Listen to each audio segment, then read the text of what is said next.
तो आज हम आपके लिए एक न्यू सीरीज ले आए हैं जो कल्टीवेशन और एक्शन से भरी हुई है। तो ये कहानी है हमारे हीरो योंगफैंग की। योंगफैंग की किस्मत बहुत ही खराब थी क्योंकि वो बचपन में ही अपने माँ बाप को खो देता है, लेकिन फिर भी वो हार नहीं मानता और अपनी किस्मत से लड़कर खुद को बहुत स्ट्रॉन्ग बनाता है। तो अब पहला पार्ट स्टार्ट करने से पहले बस यही रिक्वेस्ट है कि प्लीज इस सीरीज को सपोर्ट करिएगा और अपने दोस्तों को शेयर कर दीजिएगा। तो इस पार्ट की स्टार्टिंग होती है इमॉर्टल लैंड के एक माउंटेन से, जहाँ पर हमारे हीरो का माता पिता कुछ लोगों से फाइट कर रहे हैं। दरअसल वो लोग उन्हीं के किंगडम के कुछ गार्ड्स थे। वैसे ये पूरी साजिश तो एक डिवाइन पावर के लिए थी जो कि हमारे हीरो योंगफैंग के डैड के पास है, लेकिन अब खुद को हारती देख योंगफैंग के डैड और मॉम उसके पास आते हैं और योंगफैंग के डैड वो डिवाइन पावर योंगफैंग को दे देते हैं और उसको ये भी बताते हैं कि अब वो उनसे कभी नहीं मिल पाएंगे और उसके ध्यान खुद रखना होगा। और इतना कहकर वो दोनों योंगफैंग को उस माउंटेन से नीचे फेंक देते हैं और शील्ड योंगफैंग के आसपास बना देते हैं। तो गाइस, ये तो हो गई योंगफैंग की पास्ट की बात। अब अगला सीन 7 साल बाद पर आ जाता है जहां हम तियानवु किंगडम को देखते हैं और ये वही राज्य है जिसके किंग योंगफैंग के डैड थे। अब हम देखते हैं कि आज के दिन वहां के करंट किंग जिसका नाम किंग मोजेंग है, उसका 70वां बर्थडे है, जिसे मनाने के लिए आज पास के कई बड़ी फैमिली के लोग और कुछ दूसरी जगह के मास्टर भी आए थे। और हम देखते हैं कि वो सभी मास्टर किंग मोजांग के लिए कई तरह के तोहफे लाए थे। कोई उन्हें ज्यादा मेटल्स बना और मोड़ देता है तो कोई उन्हें इमॉर्टल ग्रीन ड्रैगन विंग्स और एक मास्टर तो उनके लिए एक हाई कल्टीवेशन पिल भी लेकर आए थे।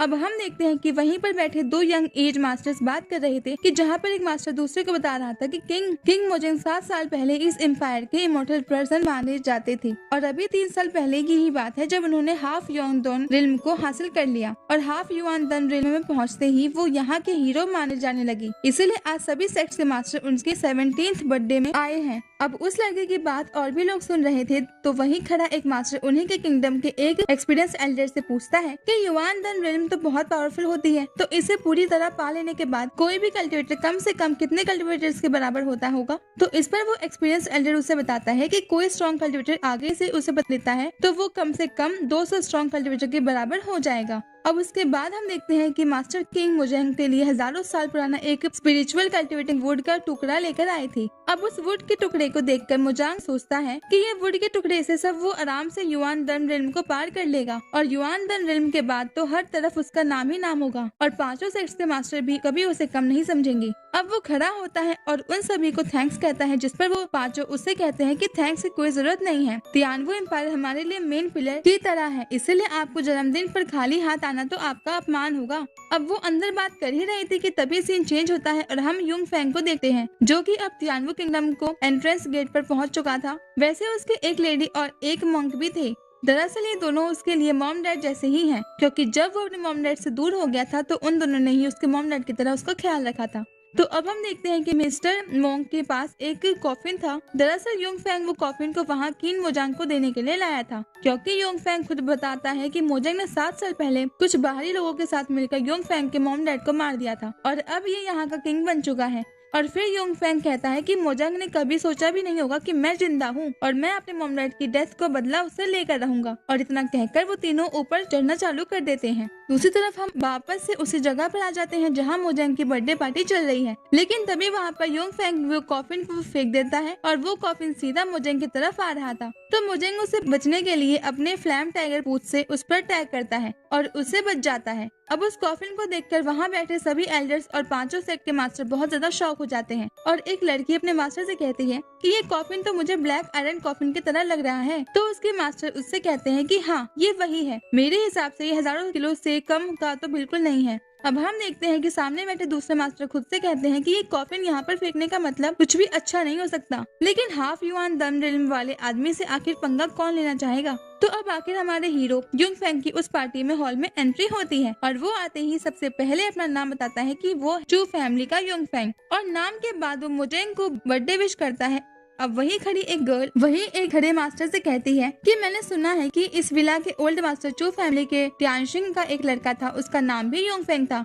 अब वही खड़ा एक मास्टर कहता है कि उनके बारे में तो मैंने भी सुना है, पर 7 साल पहले लियांगशिंग और उनकी वाइफ पर किसी ने बड़ी फोर्स के साथ हमला किया था और तभी वो मारे गए और खबर आई थी कि उनका लड़का भी उसी लड़ाई में मारा गया था। लेकिन एक खबर और फैली थी कि इस सब के पीछे किंग मोजेंग का हाथ है, पर कुछ भी साबित नहीं हुआ और अब वो यहाँ का किंग बन गया। तो अब वो लड़की कहती है कि वो दोनों तो बहुत ताकतवर थे और उन्हें तो पूरे तियानवु एम्पायर का जेंट कहा जाता था और उन्हें तो युआन दन रिल्म को भी पार कर लिया था। फिर आखिर कौन उन्हें मार सकता था? लेकिन ये भी है कि वो दोनों मारे गए पर किंग मोजेंग को तो कोई चोट तक नहीं आई, इसीलिए उस पर लोगों को शक करना बिल्कुल सही है। और अगर ये लड़का सच में मास्टर लियांगशिंग का लड़का हुआ तो ये जरूर यहाँ पर मोजेंग से अपना बदला लेने आया होगा। दूसरी तरफ मोजेंग को मन में ये बात योंगफेंग को देखते ही आ गई थी कि ये तो बिल्कुल यांगशिंग की तरह दिखता है, लेकिन वो नहीं चाहता था कि उसका भांडा खुले, इसलिए वो योंगफेंग से कहता है कि तुम चू फैमिली के कैसे हो सकते हो? योंगफेंग मेरे बेटे की तरह था और वो 7 साल पहले मारा गया। फिर मोजेंग योंगफेंग से पूछता है कि तुम खुद को योंगफेंग क्यों कह रहे हो? तुम मुझसे क्या चाहते हो? अब योंगफेंग कुछ कहे लेकिन उसके पहले ही एक मास्टर योंगफेंग की तरफ देखकर चिल्ला पड़ते हैं कि तुम्हारे मास्टर के बर्थडे पर ये कॉफिन लाने की हिम्मत कैसे हुई? क्या तुम्हें जरा भी डर नहीं लगता कि अब तुम्हारा क्या होगा? अब योंगफेंग उन दोनों से कहता है कि मैं चू फैमिली का योंगफेंग ही हूँ और इसका प्रूफ है ये नेम प्लेट, तुम खुद इस पर मेरा नाम देख सकते हो। अब मोजेंग कहता है कि इससे क्या साबित होता है? शायद ये तुम्हें कहीं पढ़ा मिला गया होगा। अब योंगफेंग उसे कहता है कि ठीक है, नेम प्लेट पर तुम सबको भरोसा नहीं है, पर तुमने तई शंकुआन के नाम तो सुना ही होगा ना। अब तई शंकुआन का नाम सुनकर मुझे थोड़ा शौक हो जाता है। उसके बाद योंगफेंग कहता है कि ये पावर खुद मेरे मॉम डैड ने बनाई थी, तो इसे तो तुम्हें मुझ पर भरोसा हो ही जाएगा। और इतना कहकर वो अपनी धर्मा body the 6 hands heavenly God को वहाँ पर समन कर लेता है और कहता है कि देख लो, यही है वो जिसे मेरे मॉम डैड ने बनाया है और बिना उनके बनाए ताई शंकुआन के तुम या कोई और भी इसे समन नहीं कर सकता। अब उसे देखकर वहाँ बैठे सभी लोग बहुत ज्यादा शॉक हो जाते हैं और एक मास्टर कहता है कि यही वो चीज है जिसे यहाँ बैठे सभी सेक्ट के मास्टर पाना चाहते हैं। और फिर दूसरा मास्टर कहता है कि अगर उसके पास ये मेथड आ जाए तो वो सप्टेम पाथ को भी कल्टीवेट कर सकता है।